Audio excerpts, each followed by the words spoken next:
Hi అండి. Welcome back to my channel Kanthi talks. ఎవరైతే first time నా ఛానల్ చూస్తున్నారో please to subscribe. So Karthika మాసం అంటే మనం డెఫినెట్గా కంద బచ్చల కూర తింటామండి. అది ఎప్పటి నుంచో వస్తున్న ఆచారం. సో ఈ ప్రాసెస్లో చాలా ఈజీగా ఎలాంటి వాళ్ళైనా రాని వాళ్ళు కూడా చేసేయచ్చు అనమాట ఈ కంద బచ్చలి. సో ముందుగా మనం కందదుంప అయితే తీసుకొని దాన్ని బాగా క్లీన్ చేసుకొని వాష్ చేసుకుందాం. అలాగే బచ్చలి కూడా క్లీన్ చేసేసుకొని పక్కన పెట్టుకోండి.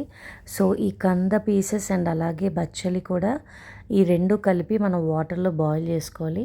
సో వన్స్ అవి బాయిల్ అయిపోయిన తర్వాత అందులో మనం పసుపు, ఉప్పు, ఇంకా ధనియాల పొడి, జీలకర్ర పొడి వేసుకోవాలి. సో పచ్చిమిరపకాయలు కూడా మీరు కావాలంటే ఇందులో యాడ్ చేసుకోండి. సో ఇవన్నీ బాయిల్ అయిన తర్వాత పసుపు, ఉప్పు, ధనియాల పొడి, ఇంకా జీలకర్ర పొడి వేసుకొని మనం ఒకసారి కలుపుకుందాం.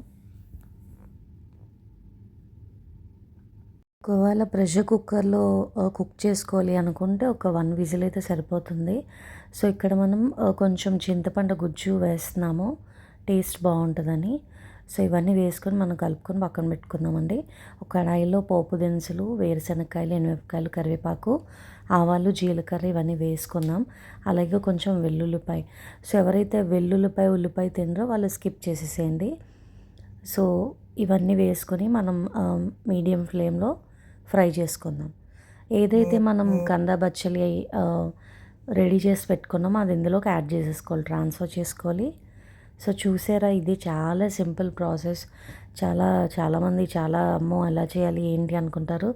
ఇది చాలా సింపుల్గా అయిపోతుంది, టేస్ట్ కూడా బాగుంటుంది. ఒకసారి ట్రై చేసేసేయండి అయితే. సో చూసారు కదా, ఇవన్నీ మిక్స్ చేసుకొని ఇప్పుడు కంద బచ్చలి రెడీ అయిపోయింది మనకి. మనం అందులో ధనియాల, జీలకర్ర, పసుపు, ఉప్పు అన్నీ వేసేసుకున్నాం కాబట్టి ఆల్మోస్ట్ ఫినిష్ అయిపోయినట్ట. దాన్ని మనం ఇందులో ట్రాన్స్ఫర్ చేసుకుందాం. లో మస్ట్ అండ్ షుడ్గా టేస్ట్ రావాలంటే ఆవాలు, అల్లం, ఇంకా ఎండుమిరపకాయలు మిక్సీ చేసేసుకోవాలండి, డ్రై పౌడర్. సో దీన్ని వేపద్దు.